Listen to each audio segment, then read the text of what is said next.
This is how shit ended.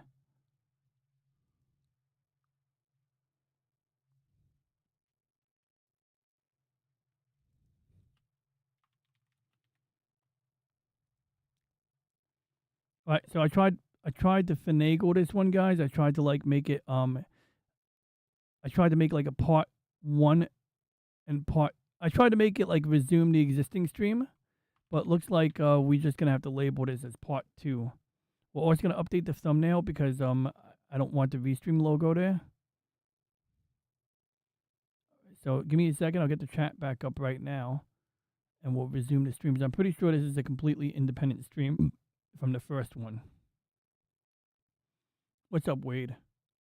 I better share the link to the stream right now before we lose it.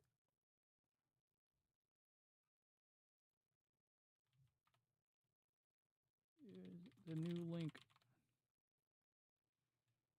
All right, I got the new link out, so we'll be able to resume where we left off. Great. The Rumble stream got disrupted too. That means crap. Well, I'll figure that one out later. That's a pain in the ass. Not gonna mess with that right now. So the game is running fine. It's just the stream kind of crashed.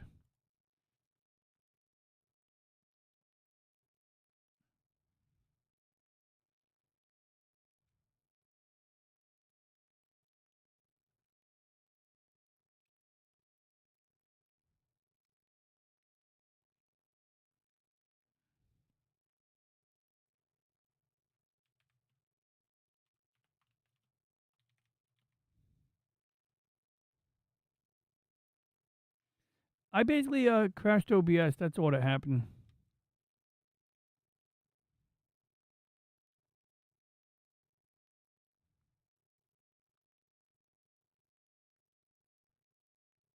Basically, I had a video window open. It said it wasn't responding, so I went to X out of the video window, but it crashed the entire application. So we're back on right now, guys. I'm gonna go resume the game. If anybody, hopefully people see the new stream. Hey, welcome back, Aris. Good, it works. Yeah, I had the video preview window opened, and when I went to X out of it, it totally like went unstable. This game has some, some resource utilization issues. In fact, it's using up almost all of my video RAM right now. Hey, what's up? Feel free to think. Good to see you, buddy. Tuva, Captain, there's now enough evidence to form a reasonable hypothesis. The caretaker provides the Ocampa with a mere 5 years worth of energy, then destroys the access tunnels. In addition, he frequently mentioned running out of time. The caretaker has sustained the Ocampa for millennia. Why the sudden urgency? It is illogical. My conclusion is he does not intend to continue his role as caretaker. The doctor's discovery further confirms my hypothesis. The caretaker is enacting measures to safeguard the Ocampa for as long as possible. However, they will run out of energy eventually, so he seeks a successor, one who would continue his work. This explains the abduction and subsequent testing of individuals from various sectors. I believe that the caretaker is dying. If he dies, how the hell are we supposed to get home? We have to return to the array before it's too late. Welcome back, Game Gear Goddess. Welcome back, Arist, and welcome back, Real Nation Gaming Recap. There we go. The Volk is right. If that overgrown energy blob won't send us home, we'll blast our way. Phasers, torpedoes, the whole shebang. I believe a bit of tactical planning is in order. Shields first, then phasers, and then the 3 tri-cobalt devices. Oh shit! What did I just click? Okay, good. I thought I just told it to waste resources. So we're going to activate the phaser control. Then we're going to activate torpedo launchers.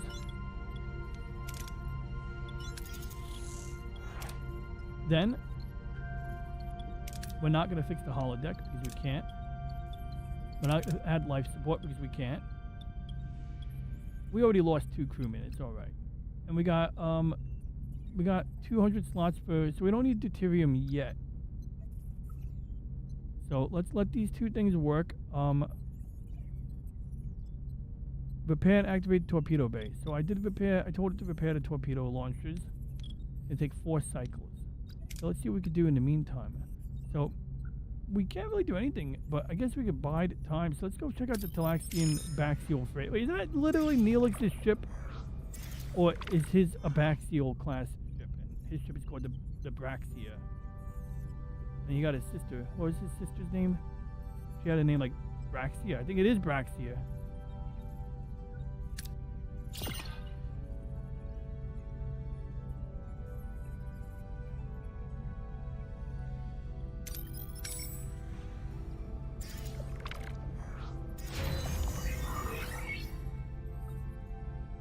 Torpedo launch bay is ready.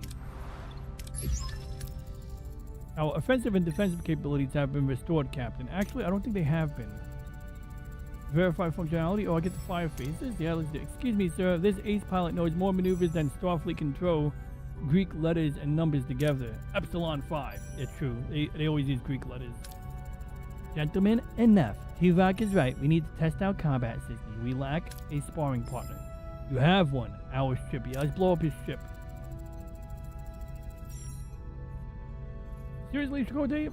Order Marquis on the Val Gene as a Starfleet target practice? What could possibly go wrong? I think this is the part. My friend Stone Cold Loki said you could off the entire Marquis crew. This might be the part where you do it. Oh my god. Is this the part where I get to blow up the crew of the Marquis ship if I want?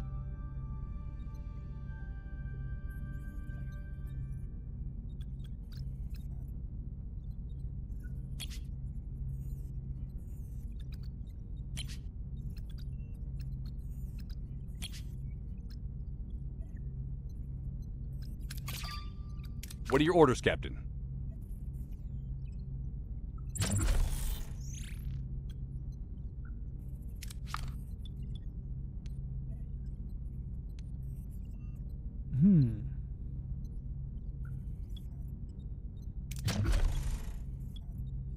Weapons, shields. Okay, so I'm gonna take out their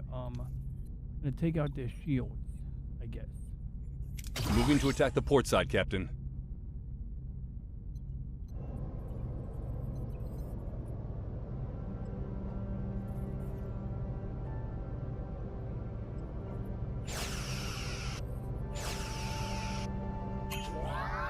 Evasive maneuver, dodge enemy attacks for a limited time, granting brief window of invulnerability, 26-second cooldown. Okay, pressing the number keys. Oh, I gotta press the number keys? Oh, that's annoying. Okay. What, press it with your mouse? Or pressing the right mouse, left mouse to activate with X. Blue countdown, blah, blah, blah, indicates the ability is activated. Okay, so let's try this. Enemy shields destroyed, Captain.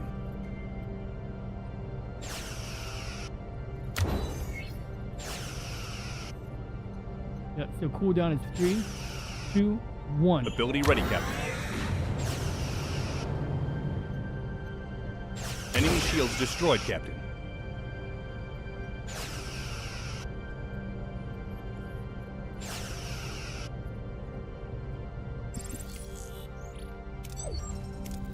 Boom!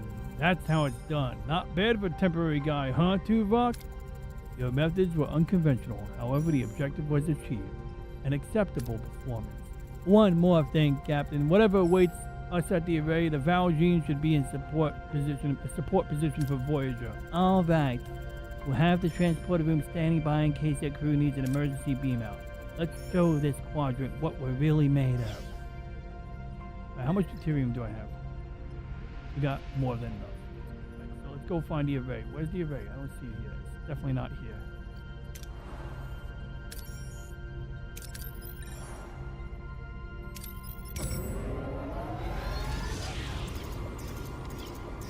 Warp speed, engage. Captain, we've reached our destination. Ah, crap, the Kazon Mistrum is here.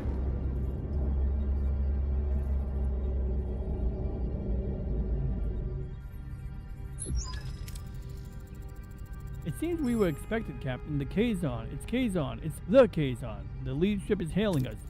Hail, ship. They're probably not calling to chat.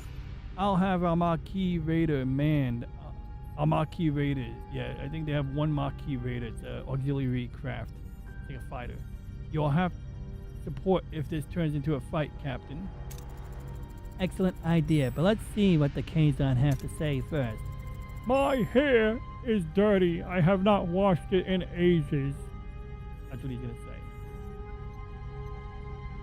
VTuber tries to install Linux on a VM.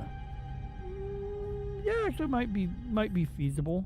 We probably have to keep it slimmed down, maybe allocate less RAM to it. But yeah, we could do that with Linux Mint. I think that'd be the best, my opinion at least. Once again, you could ask different people, you get different answers on that. My opinion is testing with Linux Mint, although it might be a more VM appropriate Linux distro. I think Linux Mint Mate Edition would just be a nice, or XFCE Edition would be my preference, but I think Linux Mint Mate Edition would be the best balance. Because if you go with Cinnamon Edition, it's going to try to do all this fancy graphical shit. And if you go with XFCE Edition, it'll basically work the same, because on Linux Mint, they've customized the XFCE window manager. Ew! Ubuntu? Nah, that's whack. Honestly, Game Gear Goddess, Ubuntu is gay, but also that's not even the reason I feel anything about it. The main reason I'm against Ubuntu in this context is because that's how good Linux Mint is. Like, everything that works on Ubuntu works on Mint. It's like no contest. Like, I mean, there's really no reason like to go with Ubuntu. Ubuntu, you're gonna be supporting the British Empire. Do you want to support the British Empire? Are you saying you want to support the British Empire, Game Gear Goddess, huh? It's not. Ubuntu is not that efficient. Ubuntu is whack. Actually, Ubuntu is probably fine. Let's ask Reggie. Hey, Reggie. My friend wants to do an experiment. VTuber tries to install Linux on a VM. There's been a little bit of a debate about OS elitism and all of these things, and basically it's a debate of like how, they already make their income and they already have things that work, and they don't really want to waste any downtime learning to use a different operating system. And in fairness, I'm running Windows on my main PC, and I use Linux as an auxiliary resource on my server, and GPUs as appliances that get used for different things, as opposed to a GPU on a Windows desktop that is literally serving up graphics to your monitor. So like my logic was like, a person's not going to want to use Linux, and I'm not going to persuade them to use Linux until they have an actual need to use Linux. Whatever that need is, until they have that need, there's no reason to push someone to use Linux, right? But if someone wants to experiment with Linux, maybe to prove a point, maybe because they just want to genuinely try it out, I suggested Linux Mint Mate Edition. Personally, I would like the XFCE Edition, but I think Mate strikes a good balance. Although, in fairness, Linux Mint XFCE Edition has XFCE customized. XFCE is customized to basically look the same as all the other window managers. Like, it's not like your vanilla version of XFCE with like the right-click menu and a desktop with no icons. It's like, load of widgets and stuff like that, right? But I'm kind of like, I don't know if I should be arguing in favor of recommending using Linux Mint Mate Edition. I know if you ask 10 different people, you'll get like 5 different answers, right? They'll tell you like their pet distro or whatever distro they've already gotten used to. So while reluctant to push biases, I have some weird, I don't know, predisposition against Ubuntu. And also, I do have concerns about Ubuntu. Like, I don't know what kind of window manager they're using now, but if it's inefficient, it's like, it doesn't showcase Linux. It showcases Ubuntu's version of Linux. So maybe it's not a big deal. Maybe using Ubuntu would be functionally the same as using Mate, because that's really, Linux Mint Mate Edition. I do believe it's functionally the same as Ubuntu in terms of the fact that it uses the apt package manager and it's a Debian-based distro. And if you were trying to set up something that doesn't work, like a device driver, that any instructions you read that apply to Ubuntu will effectively apply to Linux Mint. So that being said, I don't know. Like, am I being overly biased here? Like, would someone be better off experimenting with a Ubuntu edition in a virtual machine? And is there a specific Ubuntu edition that might be better suited? Because I definitely want to avoid anything that has a window manager experience that resembles the Cinnamon desktop environment on Linux Mint, because that is just not going to be ideal in a virtual machine. It might actually work fine, but all that graphical flim-flam is not going to be efficient, especially on a virtual machine when you have 15 gigs of RAM, for Windows, and you got to now share that RAM with a virtual machine. This is another reason why I'm, concerned about, not, that's why I'm avoidant of Cinnamon. If one was to use Mint, I would definitely not recommend Cinnamon. But maybe Ubuntu is not that big of a deal. Maybe Ubuntu is more efficient. Maybe the baseline Ubuntu is, or the standard Ubuntu is more efficient than Linux Mint Cinnamon Edition. Any thoughts, Reggie? Well, let's see what Reggie thinks. But you use whatever you want to use. I just want to try to get a third party opinion here on this one.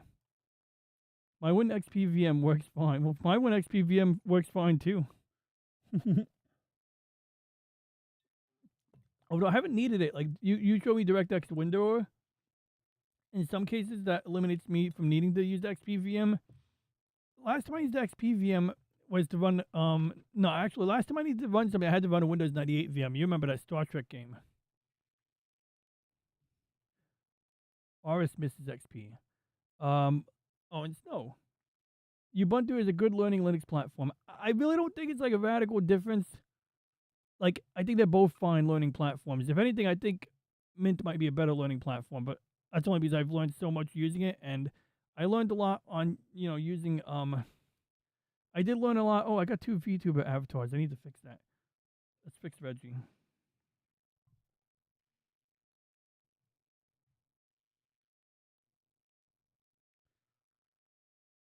This is how we crashed the game last time.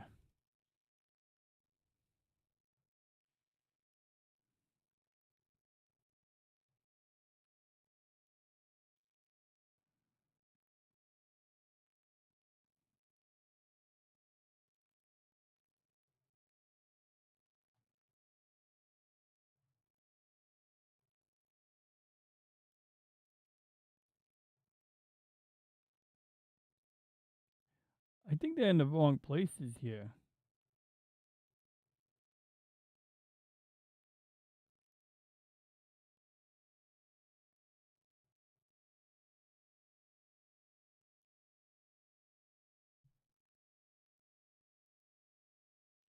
There we go. Right, Reggie, what are your thoughts?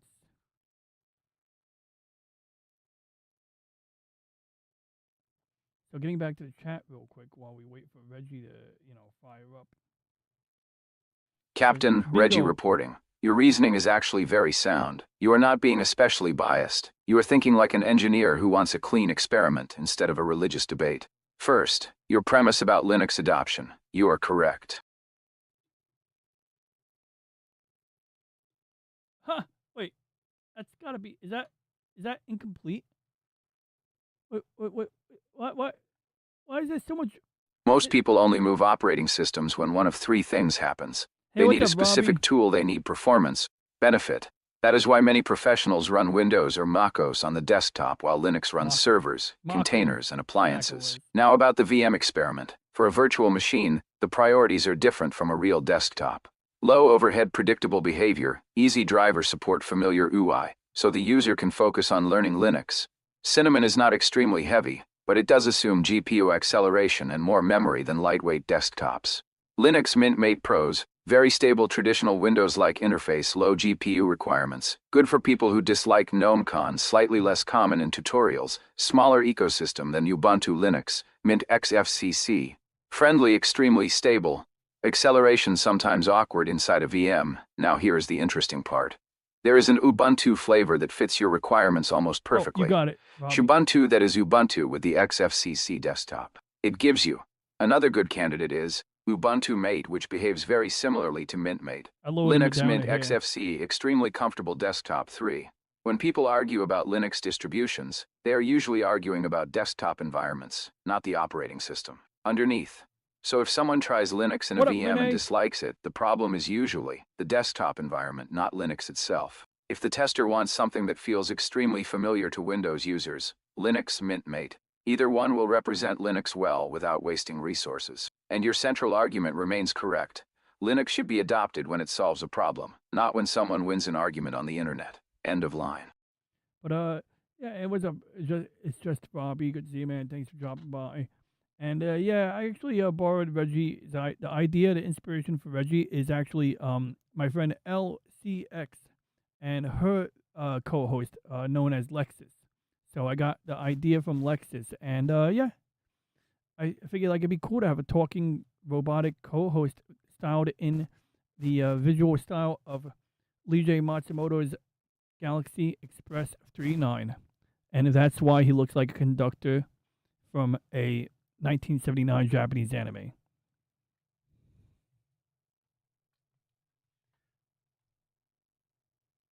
So, what is your argument again? Am I on mute? Let me scroll up and see what other messages you have.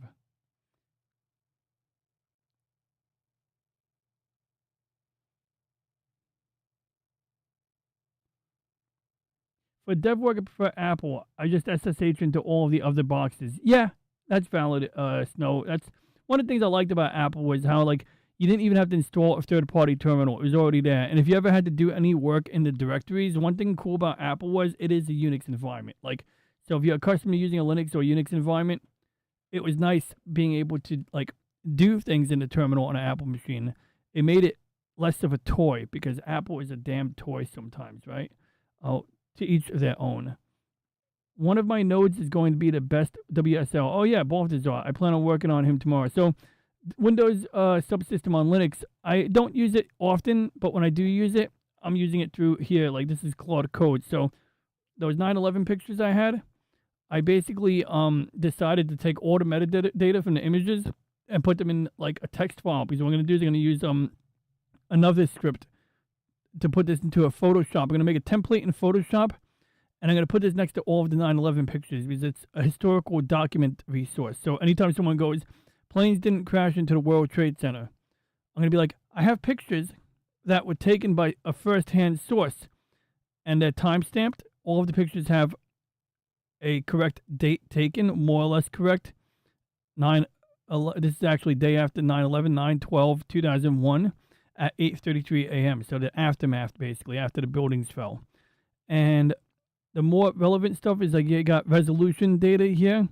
I'm not going to use all of it in my template, but things like sensor size, pixel size is 4.077 millimeter, resolution, focal plane resolution in particular, f-stop, the aperture, how wide open is the aperture or iris on that camera. The aperture is what limits, it's like a little thing that it's a diaphragm, it lets light into the lens, and the narrower the aperture is, the less light the camera sees, or the less light that hits the sensor, but in exchange for that, you get a wider depth of field, meaning that things will be in focus over a broader range. So if you have a wide aperture, you're going to let more light in, you can use a faster shutter speed. But only my face will be in focus. Anything in front of my face will be blurry, and anything behind my head will be blurry, as an example, as an extreme example. So knowing what aperture was used, knowing what ISO or film speed was used. So the higher the ISO, the more light sensitive the camera is, but the more grainy the image becomes. And so typically in sunlight, it's going to use a lower ISO, and that's what we see here. What light metering pattern it used was the flash fired. What focal length? Because it's a zoom lens. So, it may be using zoom. We want to know how much zoom was utilized on that sensor.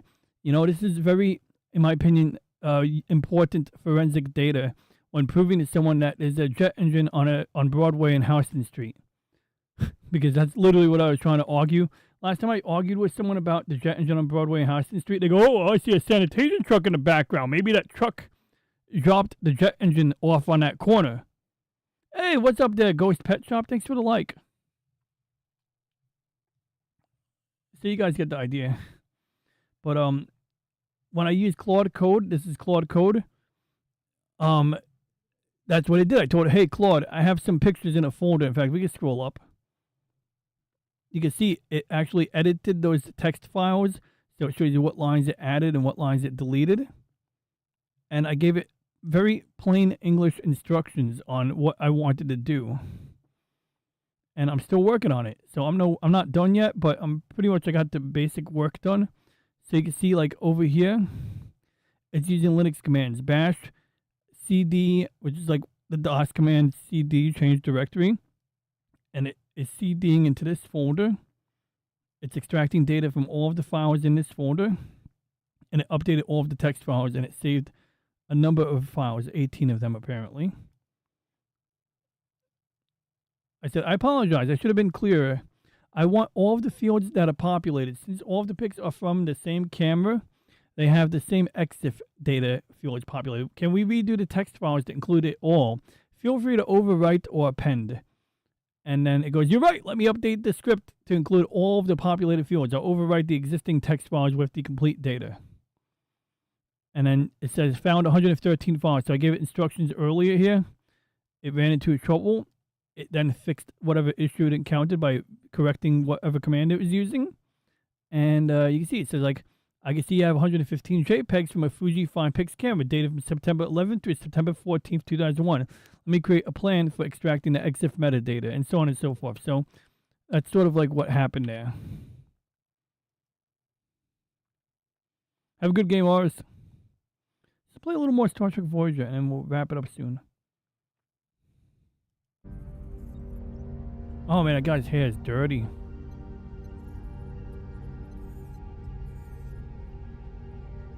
Why are you here? Do you truly believe you can defeat us? All we care about is getting home, Jabin. We will beam over to the array and see if we can arrange that. That's all?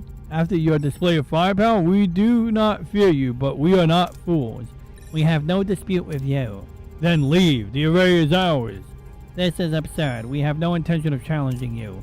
The array is mine. Leave or face my wrath. Oh shit. Jabin, can we discuss this like two civilized? He's disconnected, Captain. And they're powering up weapons. Ah, you like Star Trek Voyager as well? It's good times. Battle stations. Red alert. All hands to battle stations. Shields and deflectors up, which is kind of automatic when you do that. Yeah, I'd say I picked the right people for the job. What are your orders, Captain? Well, I guess we're gonna unpause combat. Where the hell is the button to shoot weapons? Ability ready, Captain. That ship is huge. Honestly, it's a little larger than it should be. Torpedoes have been fired manually. Shift key have to be fired manually. They are very powerful, causing great damage. However, their effect is minimal against shields, so make sure you fire from the right angle. Enemy shields destroyed, Captain. I don't even know how to fire torpedoes. Ability ready, Captain. Where the hell is the Enemy torpedoes? shields destroyed, Captain. Okay, wait. Can we pause this? Oh, I remember now. I gotta hit orders. Moving to attack. Enemy shields destroyed, Captain.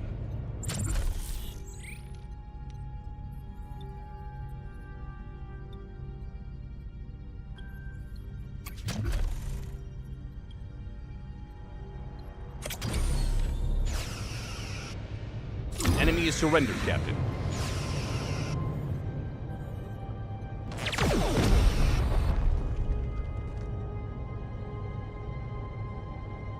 Ability ready, Captain. Ability ready, Captain. Moving to attack the front, Captain. Enemy shields destroyed, Captain. I don't know how to fire torpedoes.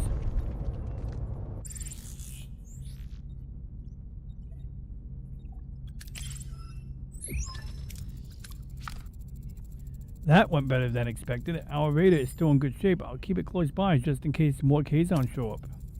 You are strong, Captain, but there is strength in numbers. I have called for reinforcements. This array will be mine! Mine!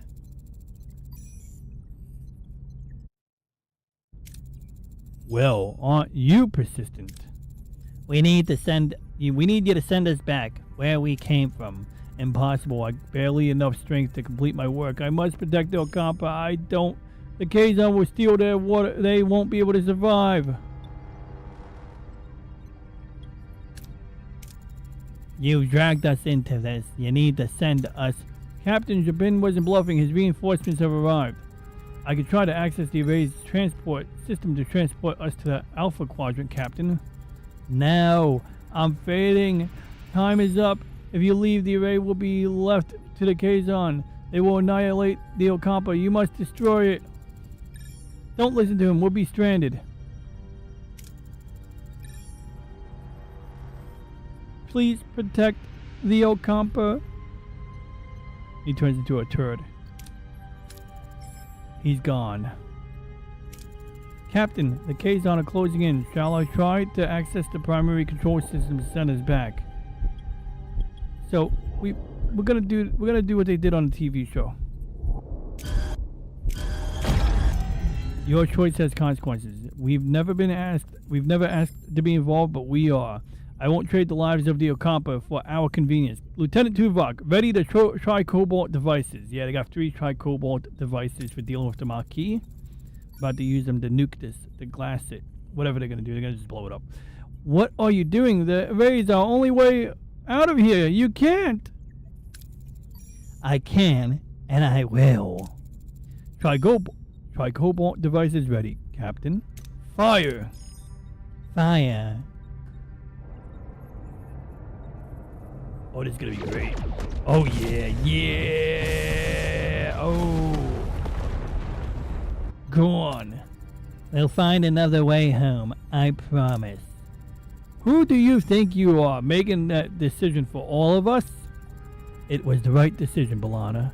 The Ocampa, they remind me of our people, the Red Man. We were fighting a more powerful enemy to protect our own. The Ocampa deserve that too. 70,000 light years. We're really stranded, aren't we? Great. Now I definitely miss my next parole review. A missed parole review should not be a primary concern at the moment, Paris. Oh, thanks, Tuvok. Haven't thought about that. The bin is healing us, Captain. You've made an enemy today. Mr. Paris, put some distance between us and this place. Alright, luckily we can go to a new sector now. First of all, do we have any deuterium that we can exploit here? No, right? Okay, so let's see here. Let's check the other sectors. I believe this sector has deuterium in it. So question is, how much deuterium do I have? Yeah, we can use a refuel. Let's go here. Yeah, let's go to any one of these planets.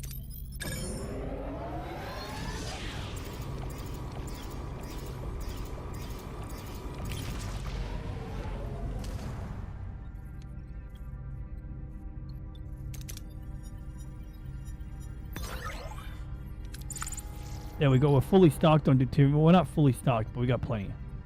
And there's almost no point in going to these other deuterium planets yet. I'm going to check out the sector.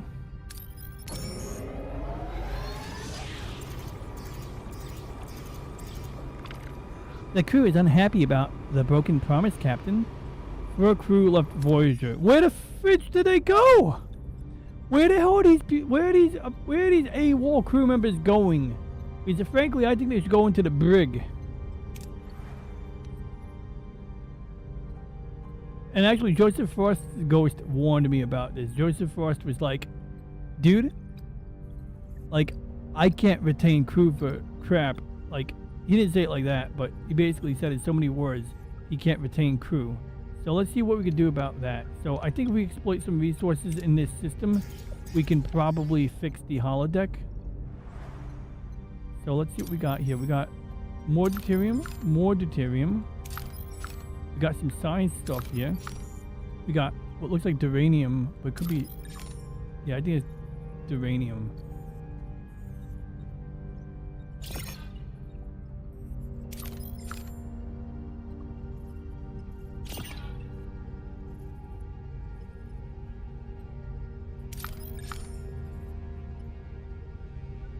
Let's go here first. Wait, what's here?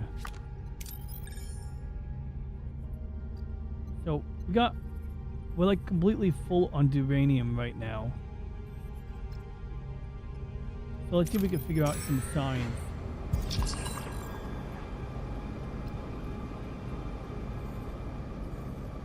Captain, I witnessed a fight between crew members today. Good people pushed to the brink. This incident is a symptom of the despair and anger festering aboard Voyager. Morale is dangerously low. We cannot ignore this crisis any longer. Build or improve quarters. Select replicator rations in the mess hall. Turn on the holodeck or do something else. Okay, you know what? I'm gonna listen to the morale officer here. So, oh my god, I should have done that a long time ago. Turn on premium replicator rations. I was trying to save energy, but you know, I'm trying to keep my crew alive. A bunch of ingrates. And there's no more places to build quarters. And why is the cargo bay offline? Oh, because I lost crew. Is those freaking ingrates left my ship. I don't have a freaking cargo bay. Fuck it. Pardon my language. We're gonna build crew quarters.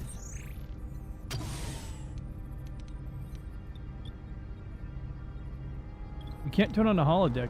We can't turn on this. What about the aero shuttle? Can we fix the aero shuttle?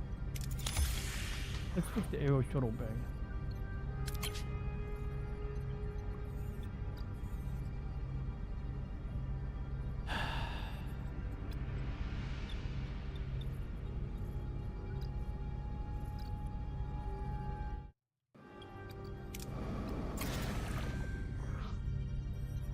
Make sure the stream didn't do that thing again where the chat disappears.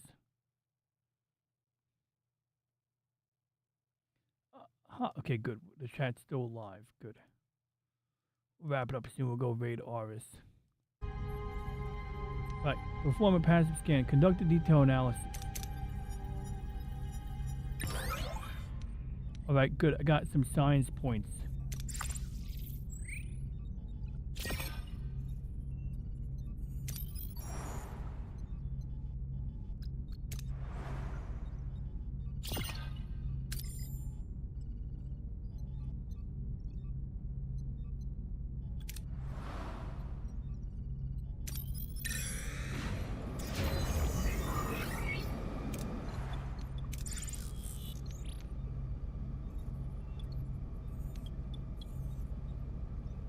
Wait, I can't do anything with the cargo bay? Oh, there we go.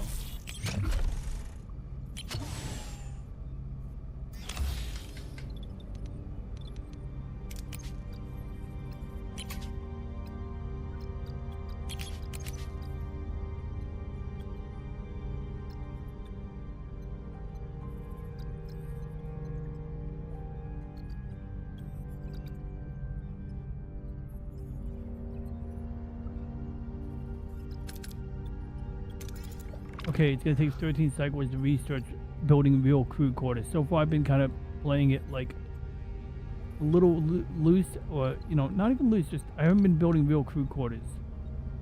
Oh, let's take a look at the torpedo bay. That looks fun. Look at that. They're playing with torpedoes in there. They got a little torpedo launcher.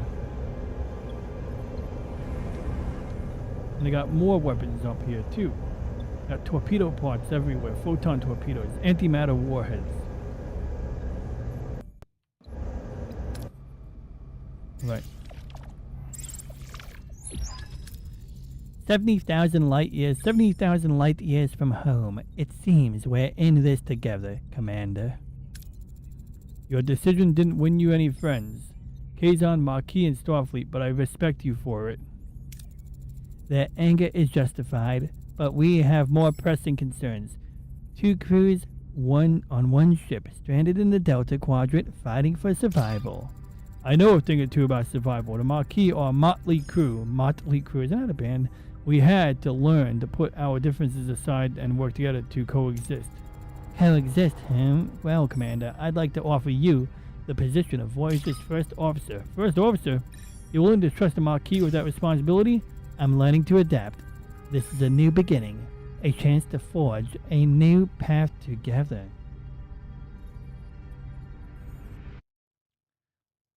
Ah, crap. It's gonna crash. OBS is gonna crash. I'm sorry, guys. Ah, shit. Oh, it didn't crash? Okay, good. I just want to turn on my camera for the end of the stream, you know, for the finale. Yeah, the OBS window turned white on me. I was like, ah, crap. Not responding. That's not good. Oh, crap. Oh, crap. Oh, crap. I think I crashed it again.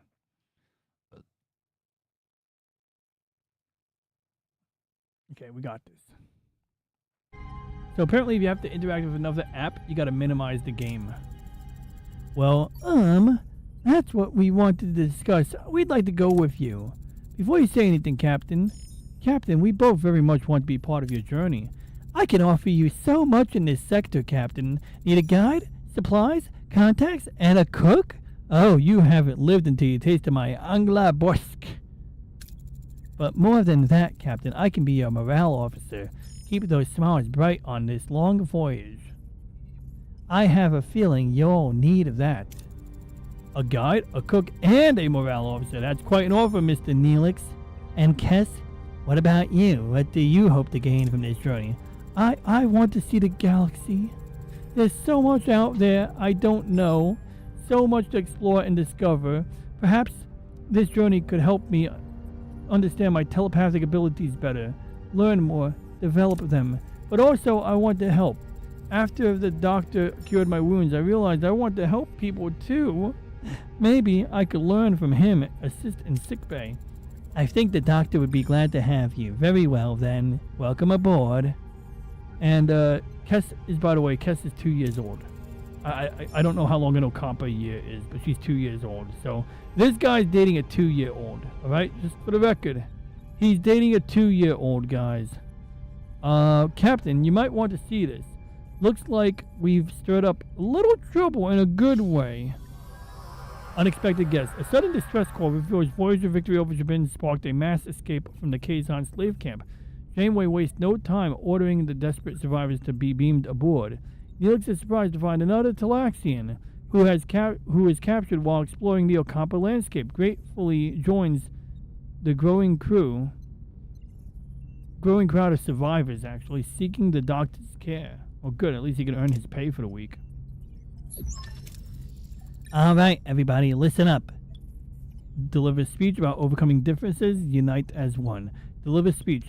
Stay strong as one crew. Defend ourselves. Deliver speech. Unite, explore the unknown, and learn. Yeah, let's do that one.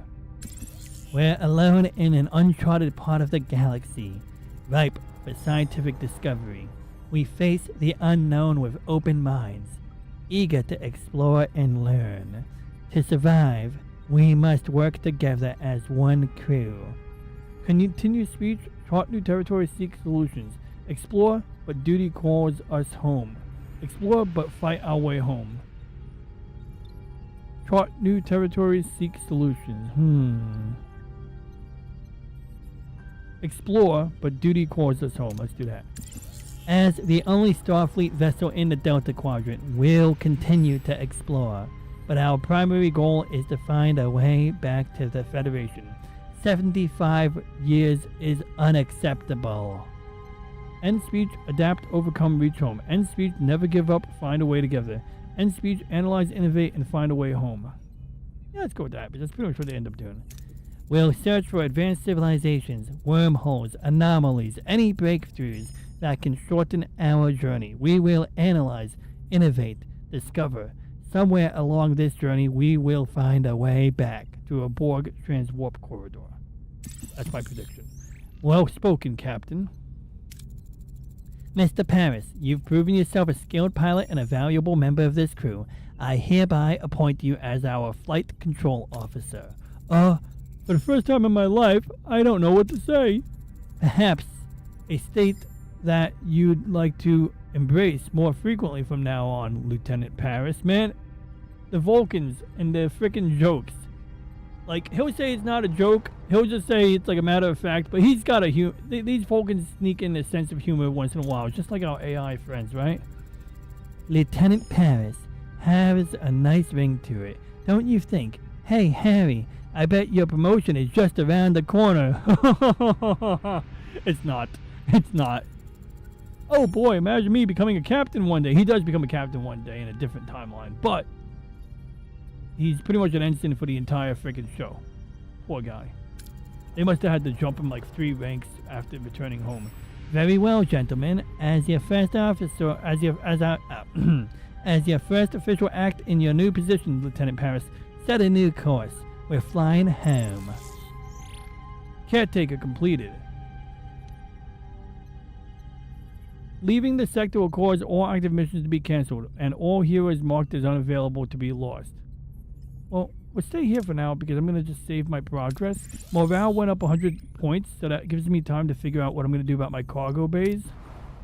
So I would really like to build out more cargo bays, but I think we just got to move on from this. So I'm going to do this, when the stream is over or next week maybe. But basically, my hope is that in the next sector that we arrive in, we'll be able to collect some. Oh, we got some tritanium. Look at that. We got 7 tritanium. I didn't even know we had. Can we use that? Okay, so we need a repair team. So where's our repair team? Okay, so these guys are going to take 6 cycles to work on stuff. This one's going to take 1 cycle. So in 1 cycle, we'll have some crew available. So let's go back to this sector here. And let's collect some deuterium. I don't know. Let's just see what we got here. Oh, we got some signs over here. Let's do some signs. Life support active in the aero shuttle bay. Okay. So the aero shuttle bay is ready. That frees up a work team. Let's take a look at the aero shuttle now that it's operational again, huh, guys? Look at, oh, that's so beautiful. Look at that. Look at that. So you can see how the aero shuttle is flush to the floor because actually part of the aero shuttle sticks out the bottom of the ship. So when you look at Voyager, let me see if we get it. Oh crap! I hope I don't crash this. We're gonna just check real quick. Aero shuttle bottom of Voyager.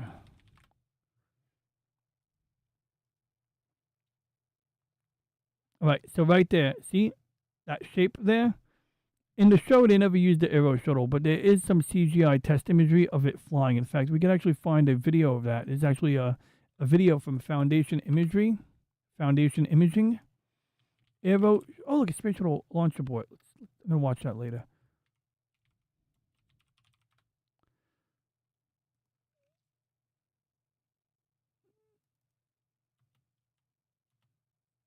So this is actually some secret footage here, guys.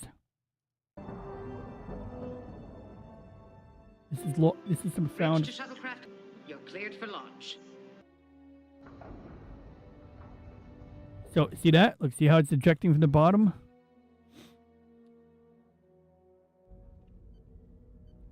And then they're using stock footage of Kira Nerys and Dr. Bashir from DS9. Completely different show. This is, I believe, the season 1 runabout set from DS9. And this is like lower quality CGI because, it was a test reel. And then they used the green screen mat up there to kind of like just fill in the bottom of Voyager's saucer as they go into the atmosphere. And then there's the aero shuttle.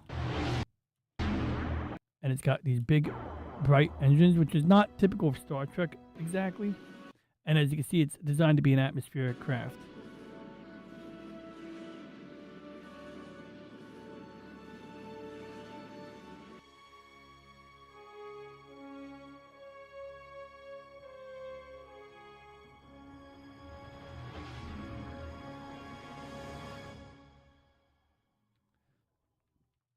So that's an aero shuttle right there.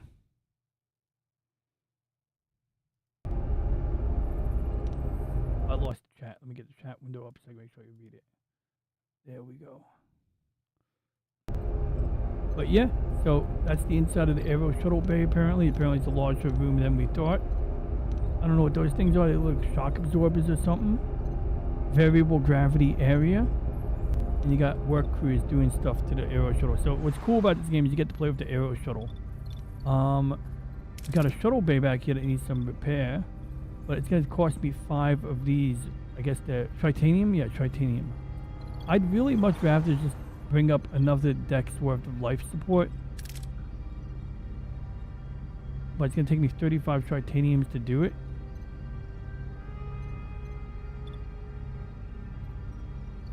So yeah, I'm going to save my progress from here. This game gives you warnings whenever you do a manual save. It's pretty weird. Alright, so let's exit the game. Oh crap, I forgot to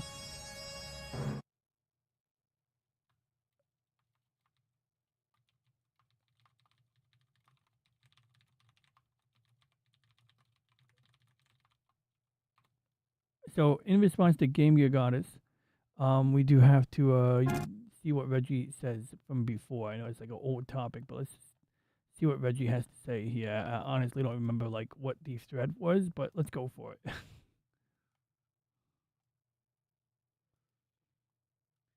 Ah, understood. Ah, understood. Ah! I'm gonna go find RSS stream while I wait for Reggie to generate his words. He's actually working more efficiently today because he's reading. A carpenter does not argue about hammers all I day. got a video. The carpenter picks the hammer that drives the nail. If someone already earns their living on Windows and everything works, switching operating systems purely for ideology is wasted effort.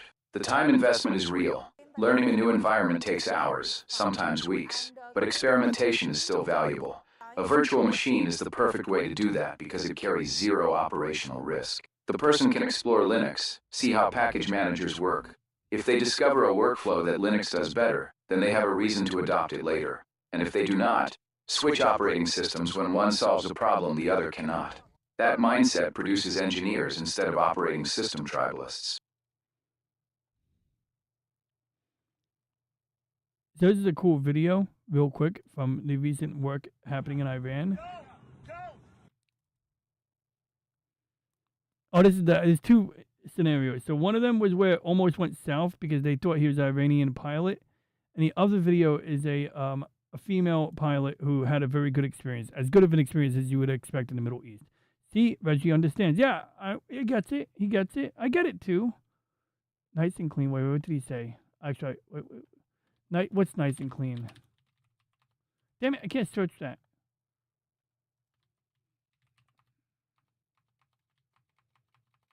What did he say specifically? He said he was from the U.S. That too. That was the second. That was this pilot. You're right. And the minute he said that, everything went clean, or went better. So let's see. Virtual machine is a perfect way to protect zero operational risk. Yeah, I agree with that. The person can explore Linux, see how the package managers work. Yeah, that'd definitely be worthwhile. If they discover a workflow that Linux does better, yeah, I'd say do it as a practical exercise. Like, be like, okay, what app would I normally want to install at this point, aside from OBS? And if they do not, nothing is lost except for a little curiosity time. So central point argument stands. Do not switch operating systems to win an argument. Well, yeah. Switch operating systems when one solves a problem the other cannot. That mindset produces engineers instead of operating system tribalists. But real engineers use Linux. Done. So that one was just like the guy's like, yeah, you're right. He basically says he's American, and the guy gets in a truck and drives away. American, that's when he says American. Back up. Honestly, he tried talking Arabic in the beginning. He should have just spoke about cheeseburgers from the get-go. They would not. It would have been. Really? Oh, here we go. This one. This is a sweet one. I like this one. You're fine? Really? You need something to help you? See, how nice is that? He's asking if she needs something to help her. She's okay, she says. No problem. You're safe. You're safe. Everything good? No problem. Thank you for helping us. Everything good? See, how happy that guy is. He's like, thanks for helping us. And that's an F-15 Strike Eagle. And everyone's okay. Let's take a look at an F-15 Strike Eagle real quick. They're pretty cool. They actually had a funny video that was showing an Iranian F-4 Phantom going up against a F-15 Strike Eagle, up against a, what was it? No, it was a F-22. It was a F-4 Phantom up against a F-22, which is hilarious. Because the F-4 Phantom is old. This is we flew these in the Vietnam War, and maybe in Korea, probably not Korea. That would be too early. But that's an F-4 Phantom. So Iran once had an encounter with an F-4 Phantom against an F-22, and needless to say, they didn't see the F-22 coming because of its stealth. And this is the early refueling drogue. Oh, cool! It looks like what is that? It looks like a Viking or a A6 Intruder, but I don't think it's either plane. I don't know what plane that is. No, I don't think it's either. I don't know what that is.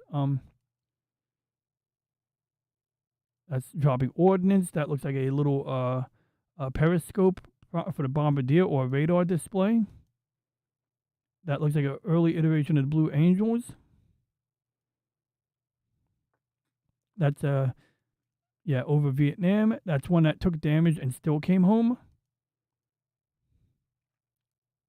That's the gun camera of an F-4 Phantom pilot. This is Battle of Operation Desert Shield. Okay, these are late model F4 Phantoms. Are these ours? Over Bahrain. Okay. Flying over the Gulf of Mexico. German Air Force. Iranian. This is the Iranian one. Refueling during the Iran-Iraq War. And I think back then, Iran, they might have been getting fuel from us. I don't think that's it. I think that's an American tanker refueling an Iranian F4 Phantom back then, because for a short while there, we were kind of friendly with them. Well, no, I forgot what country we were cool. I think we were cool with Iraq back then, actually. Let's get a Strike Eagle here. So a Strike Eagle is a two-seater plane. You got a pilot and a WISO, weapons system officer. Now, they're super maneuverable, but because they're so damn powerful, they can climb altitudes so fast, they make really good bomb trucks. And that's sort of how we're using them right now. We're using them as bomb trucks. And when the three of them got shot down, it was either a fighter pilot, an F-18 fighter pilot from Kuwait, accidentally misidentifying the target. Considering that Iran flies a handful of old American fighters, that kind of makes sense. Originally, people thought a Patriot air defense system, a missile battery, shot it down.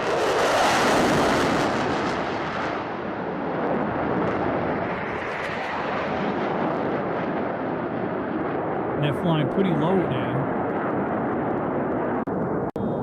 And I even have a cool video of a F-15 J or J-15. I think it's F-15J, the Japanese one. So these are Japanese versions of the F-15, built by Mitsubishi. Same people who built the Zero. You got the lockout, tag out. And actually, I wanted to find the one with the Japanese. You hear that? Okay, that's the turbine. They use a turbine to supply air to the jet engines. Then, after the turbine is running and the jet engine is started, you'll actually hear the turbine shut off.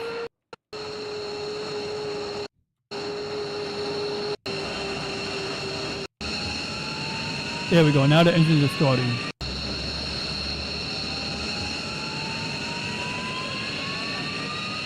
Wait, am I sharing my desktop audio? By the way, oh crap. Oh crap. Yo guys, was the Star Trek music playing during the stream? Shit, fudge. Was I not playing Star Trek audio the entire stream, guys? You know, I was supposed to be sharing audio from the Star Trek game, right?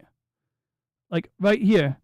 I wasn't sharing audio. I turned off the audio output before. I'm so sorry, guys. Ah, crap.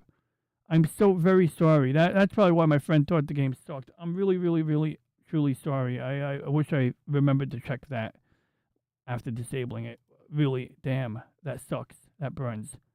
That burns. You guys did not get the full experience. You didn't hear any of the Star Trek music. You didn't hear any of the sound effects. I know my narrations are hilarious, but like, damn. Damn. It sucks. We're playing this game again next week, guys, alright? I'm very sorry that I didn't play any of the sound at all. That sucks. Oh. Glad you guys stuck with me, but I'm really sorry I forgot. Oh, and that moves in order to let the air flow in a certain way.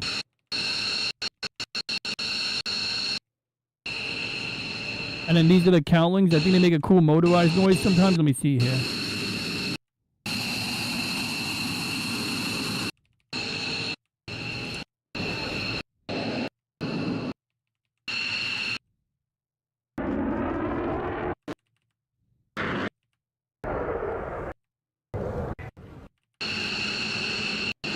I'll play your videos, both your videos next. I want to find the one with the Japanese journalist. That was a good one. Riding F-15 Eagle Japanese video. Let me see here. Ride along, like, Japanese F-15 ride.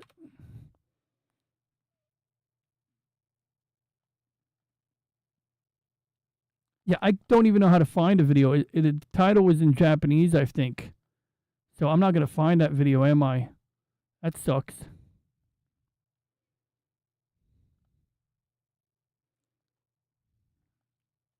Is this it? Japanese journalist girl flies in F-15 jet.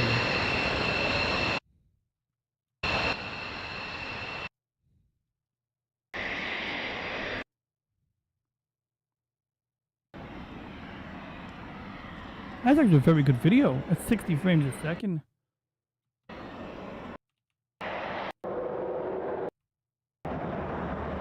There you go. Look at that angle of climb right there.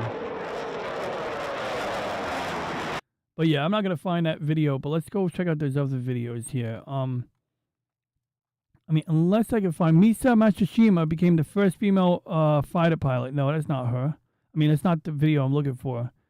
Yeah, that's gonna be impossible to find, man. Oh, that's gonna be impossible. Let's go check out the links you guys shared. So Slim Nim shared a link first.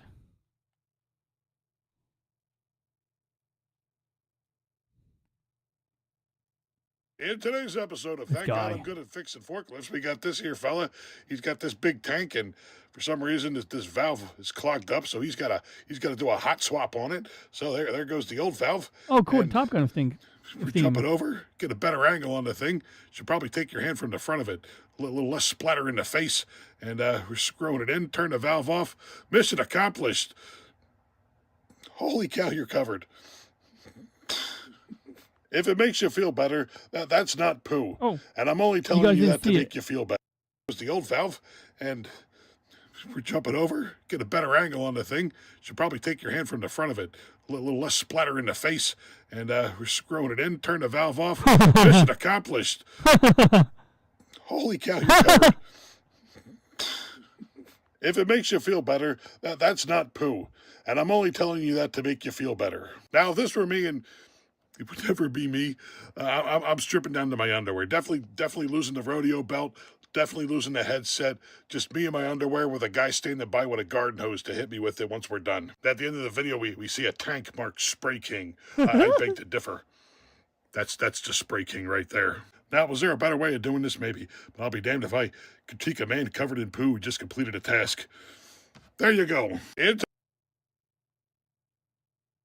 Your American accent is terrible. Dude, my accent is brilliant. I'm gonna try to find a video. Hey, I'm my looking Snow for. White American friends. Let's put some cow meat on the barbecue and eat it until we're all obese. You know, when one male dominates another, his testosterone level rises. What's your point? It's exciting to think you might be getting a testosterone level.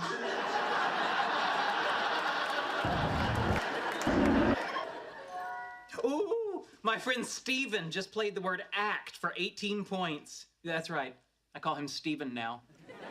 Because I checked, and he was not okay with wheels. I think I found. No, Oh, you okay, could we're turn getting his warmer. act into extract, and it would be for double こ points. ちらはアラート対処です Amy, why would you こ give れ me か a ら皆さん word? には But now if I play スクランブル extract, 発 it would be Sorry. Yeah, although I could play the completely I found it, I unrelated found and it, I better found word it. extract. This ain't the Top Gun theme. American friends, maybe you want One time when I was working with him, That's a he pretty good said American that accent. Johnny though. I want to hear it again. brilliant. Hey, my Snow White American friends. Let's put some cow meat on the barbecue and eat it until we're all obese. Oh, Stephen Hawking, by the way. I am Stephen Hawking. Hello, guys. How are you? Ooh. So this is actually a fun video. I'll show you this one here. So she's like famous. I don't know how, but she's famous. And they're gonna have her wear this whole the flight suit. And she's like all like something something. Let's see if we get some subtitles. Let me show you around. The speed is roughly 130 to 140 kilometers per hour.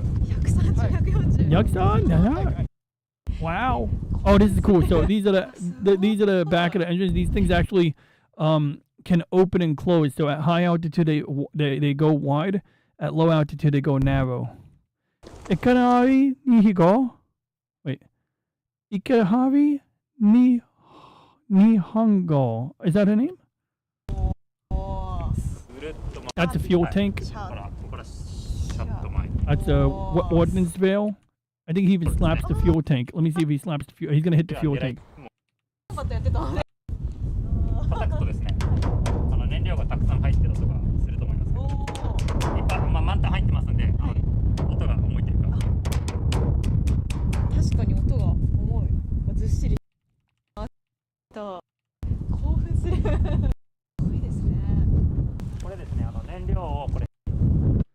And that's the back of the engines.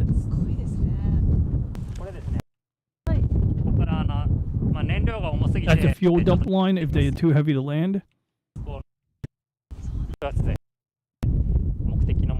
That's a two-seater version. Now, our two-seaters are the F-15 Strike Eagles. Remember, you got the weapons systems officer. This one is apparently a trainer. Okay, so this is the engine start sequence. So you're going to hit a turbine, then you're going to hit a jet engine. So that's a smaller turbine engine spinning up right now. I think it might even run on hydrogen. And you got glitter on her eyes.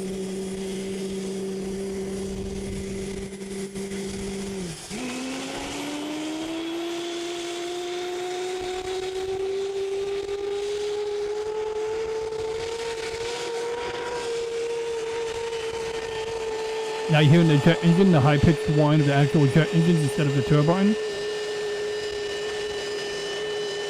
And basically, jet engines need a whole separate engine just to start them. They need like a separate engine, that's the starter.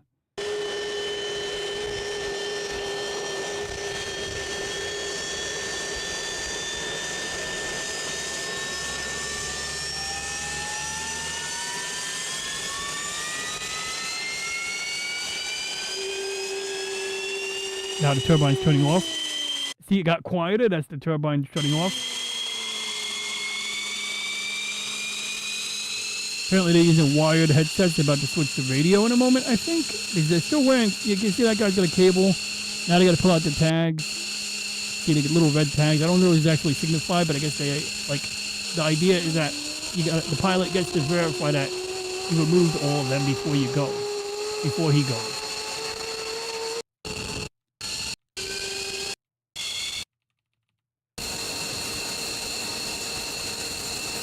So there we go, check the control surfaces.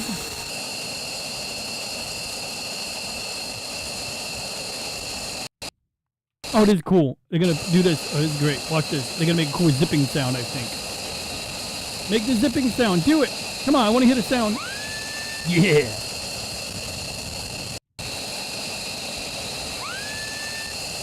Let's do that again.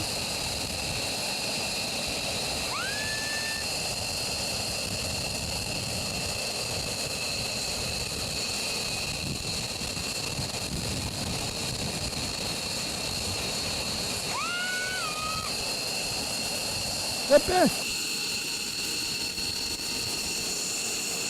Suddenly, Nihongo. 苦しいですか？だいぶ息がちょっと荒めなんですけど。本当ですか？これは荒い方なの。すいません。私の息の音が入ってしまって。すいません。 I'm sorry for the sound of my breath. So polite. じゃあ押しますね。はい。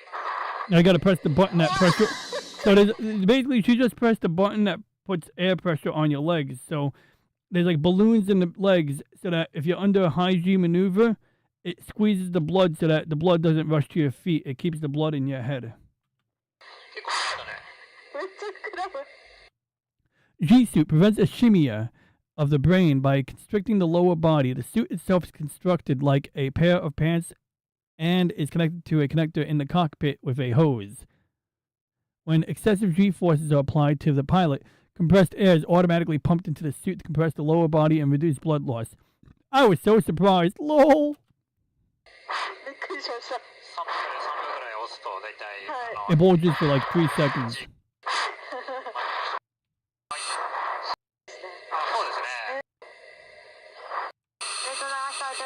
Now, air traffic control regulations, everyone speaks English apparently when they do air traffic control, so you're going to hear everyone talk English.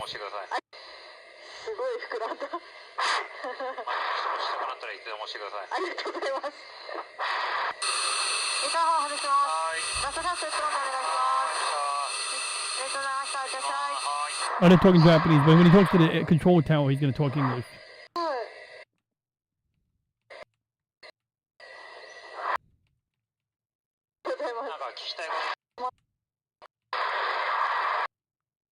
And so you can see those guys, they hold up the tags, they show the pilot, we got the tags.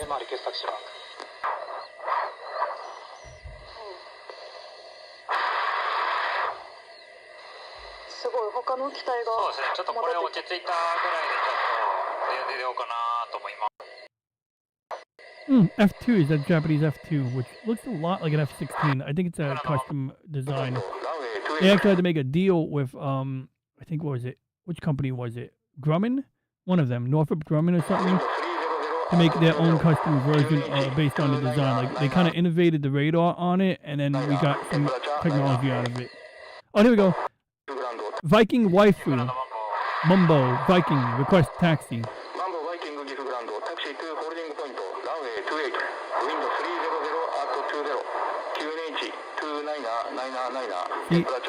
Speak English now. Roger. Roger, Mumbo. Well, Mumbo Viking.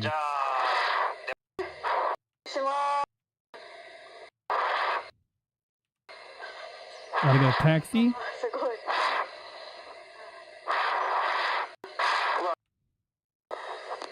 Hey, what's up, awesome one?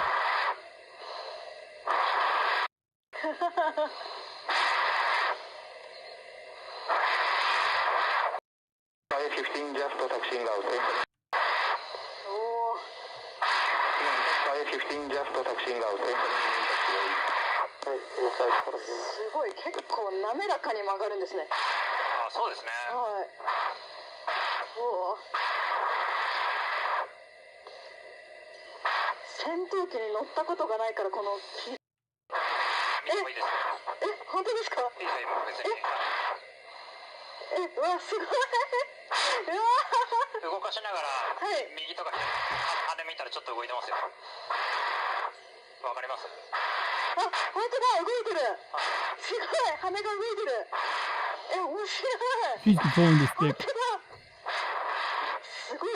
He's definitely mainly controlling it, though. He's probably just like holding the stick to prevent her from making any mistakes.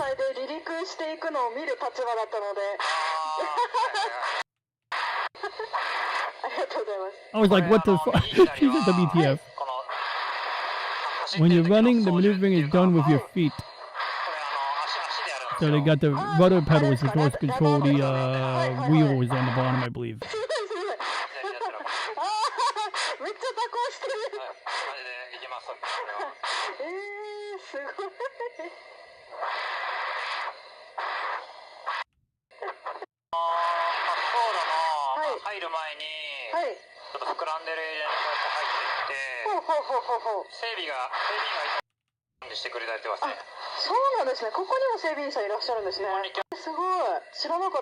On landing, the aircraft undergoes the final check by maintenance crew waiting in advance in the runway side space just before entering the runway to make sure there are really no problems before takeoff. The term last chance check, which is mainly used here to check for any final oil or fuel leaks, or if the safety pin was forgotten to be, if they forgot to remove the safety pin, is actually from the U.S. Air Force.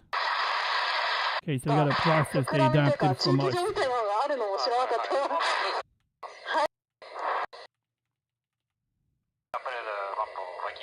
Alright, so here.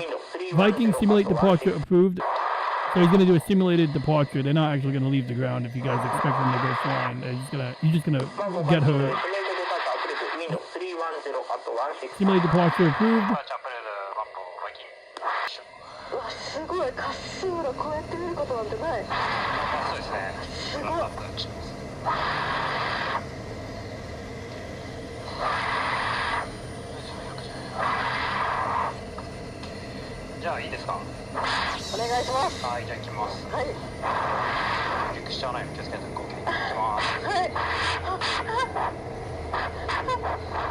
Those engines are very powerful, so she's going to feel the acceleration, but also she's already feeling the engines ramp up.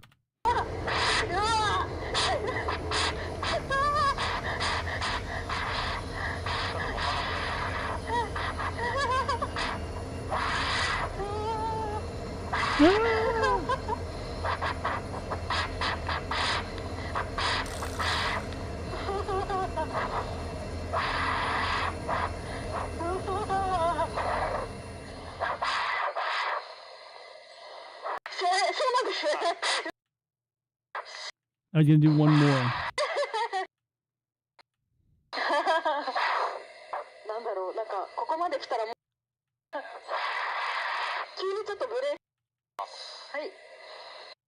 Oh wait, he's gonna talk to air traffic control. 管制と喋ります。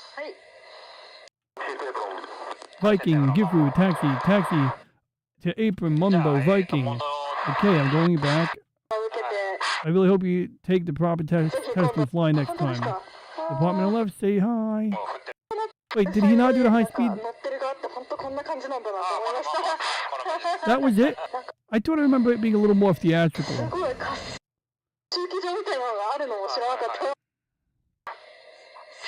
Or somewhere in the video, I probably skipped it, but he literally requests a high-speed taxi.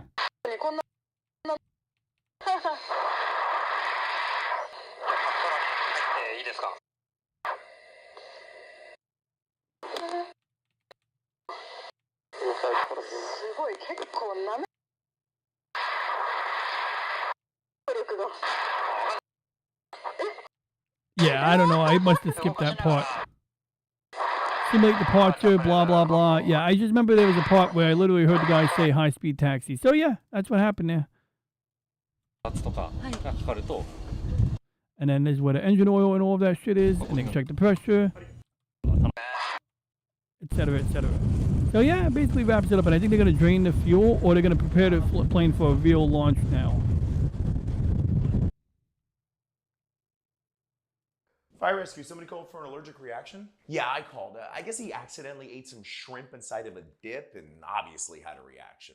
Okay, and how you feeling now, sir? Oh, I feel great now. I just, there was a moment when he gave me that epi through my vein that I wasn't exactly sure what was gonna happen. Wait, epi through your vein? Well, I wasn't exactly happy with his blood pressure after I gave him epi sub-Q and a little bit of Benadryl, so I gave him a little push pressor epi. And how did that go? All right, sir, that might make you feel a little bit funny. It was terrifying. I definitely peed myself. I bet. Fire rescue, somebody called for an allergic reaction? Yeah, I called. I guess he accidentally ate some shrimp inside of a dip and obviously had a reaction. Okay, and how you feeling now, sir? Oh, I feel great now. I just, there was a moment when he gave me that epi through my vein that I wasn't exactly sure what was gonna happen. Wait, epi through your vein? Well, I wasn't exactly happy with his blood pressure after I gave him epi sub-Q and a little bit of Benadryl, so I gave him a little push pressor epi. And how did that go? All right, sir, that might make you feel a little bit funny. Oh my gosh. I definitely. Oh yeah, it was Osaka Chan's birthday the other day. She's really sweet. She's someone that appears on Stalk of Iron's show. So let's go raid Oris. Oh, he's playing Gundam. You know how I don't think that's Gundam, but it looks like Gundam. I'll call it Gundam. It looks like Gundam. Good, it's Gundam enough for me.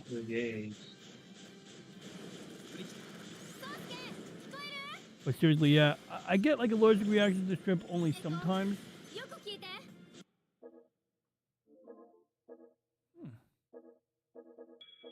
Gotta wipe something off here.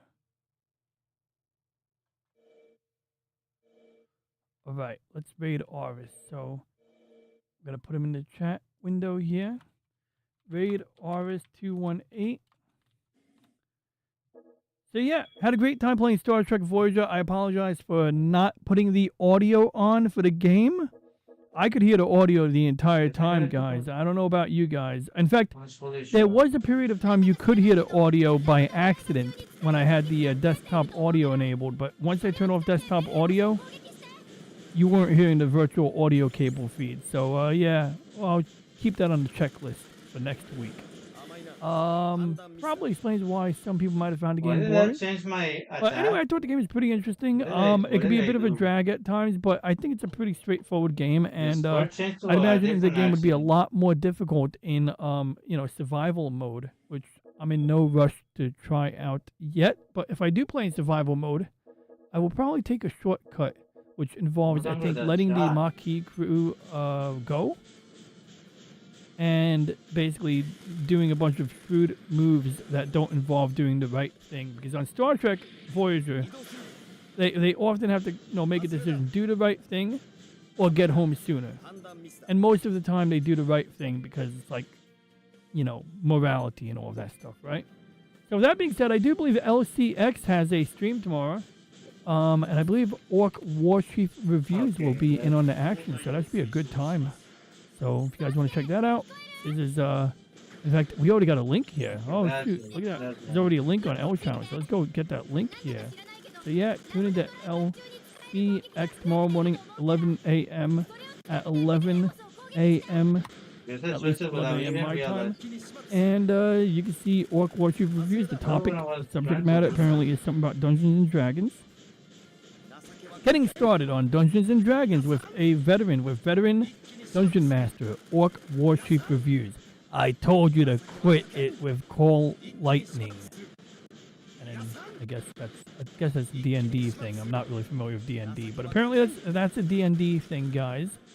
So yeah, for anybody watching on the replay, if you have any questions, comments, ideas, or concerns, please leave a comment. I will probably upload the video when I played the game on my own earlier today, since we did play it during the stream. It has perfectly good audio, so we might as well upload that one, since this stream does not really represent the audio portion of the game very well, does it?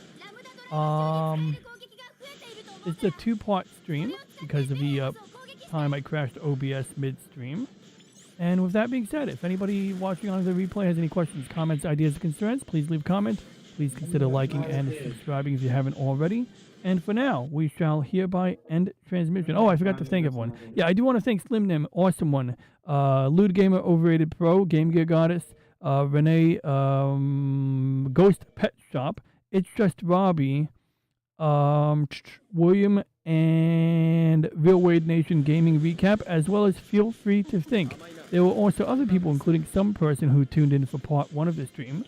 Thank you all for tuning in, and you all have